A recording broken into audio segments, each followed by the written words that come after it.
বিয়েবাড়ির রোস্টের মতো টেস্ট পেয়ে যাবেন চিকেন রোস্টের এই রেসিপিটি, তাও আবার কোনো প্রকার প্যাকেট মশলার ঝামেলা ছাড়াই। যারা কখনোই রোস্টের রেসিপি ট্রাই করেননি তারাও কিন্তু ঝটপটভাবে রোস্টের এই রেসিপিটা বানিয়ে নিতে পারবেন, আর বানানোর পর সবার প্রশংসা পেয়ে যাবেন। তো রোস্টের জন্য এখানে আমি বড় সাইজের 8 টুকরো চিকেন নিয়েছি, আর এভাবে রোস্টটাই কিন্তু বেশি ভালো লাগে আমার কাছে মনে হয়। হাফ টেবিল চামচ আদা বাটা, হাফ টেবিল চামচ রসুন বাটা, সাথে দিয়ে দিচ্ছি 2 টেবিল চামচ টক দই, সাথে অ্যাড করে দিচ্ছি এখানে সামান্য পরিমাণে লবণ এবং 1 টেবিল চামচ মরিচের গুঁড়ো। সব কিছু দেওয়া হয়ে গেলে খুব ভালো করে এটাকে মেখে তারপর সাইডে রেখে দিব।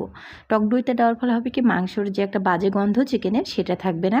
আর মরিচের গুঁড়োটা দিলে হবে কি, একটু ঝাল হবে বা কালারটাও সুন্দর আসবে, রোস্টের কালারটা।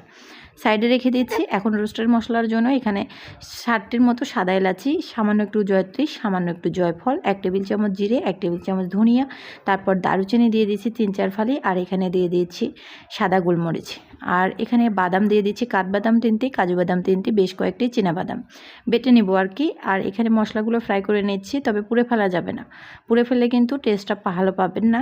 সো যাই হোক, যেভাবে আমি ভেজে নিলাম এভাবে ভেজে নেবেন। তারপর কড়াইয়ে তেল গরম করে এখানে আমি রোস্টগুলো ভেজে নেব, চিকেন পিসগুলো।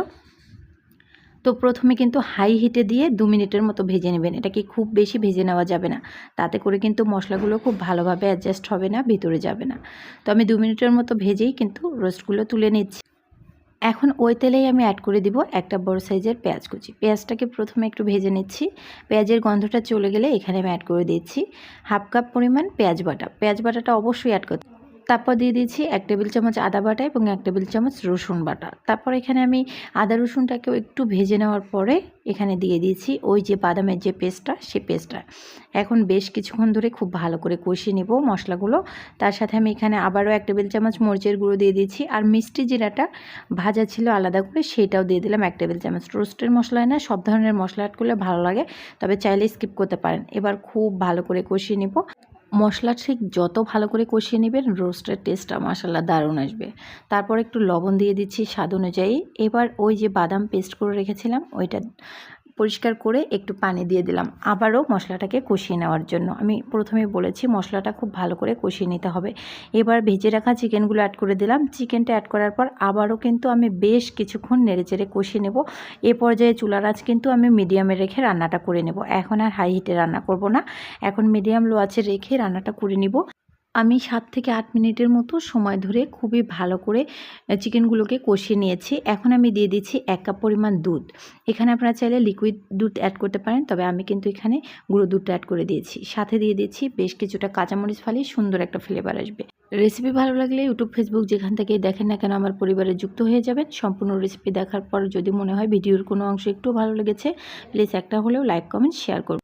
এই পর্যায়ে আমি অ্যাড করে দিচ্ছি কিছুটা পেঁয়াজ বেরেস্তা। পেঁয়াজ বেরেস্তা অ্যাড করার পর এখানে আমি দিয়ে দিব সামান্য পরিমাণ চিনি, 1 টেবিল চামচের মতো। চিনিটা দিলে না সুন্দর একটা মিষ্টি মিষ্টি ভাব আসবে। বিয়েবাড়িতে ঠিক যেমন একটা টেস্ট পেয়ে যান, হুবহু সেই রকম টেস্ট পেয়ে যাবেন এই রোস্টের ক্ষেত্রে। তো চিনিটা দেওয়ার পর এখানে আমি ঘি দিয়ে দিচ্ছি। ঘিটা থাকলে অবশ্যই দেওয়ার চেষ্টা করবেন। তো ঘি অ্যাড করার পর এখন আমি চুলার আঁচ একেবারে লো করে দমে রেখে দিব এটাকে 10 মিনিটের জন্য। সো 10 মিনিট পর এই যে দেখতেই পাচ্ছেন কতটা সুন্দর হয়েছে মাশাআল্লাহ। পোলাও, রুটি, পরোটা, ভাত যা কিছুই বলেন না কেন সব কিছুর সাথেই কিন্তু জাস্ট জমে যাবে আমি মনে করি। আর অবশ্যই একবার হলেও ট্রাই করবেন। লুকিংটা দেখেই বুঝতে পারছেন কতটা টেস্টি হয়েছিল। অবশ্যই ট্রাই করে নেবেন। রেসিপি দেখার জন্য অসংখ্য ধন্যবাদ। ভালো থাকবেন, সুস্থ থাকবেন। আল্লাহ।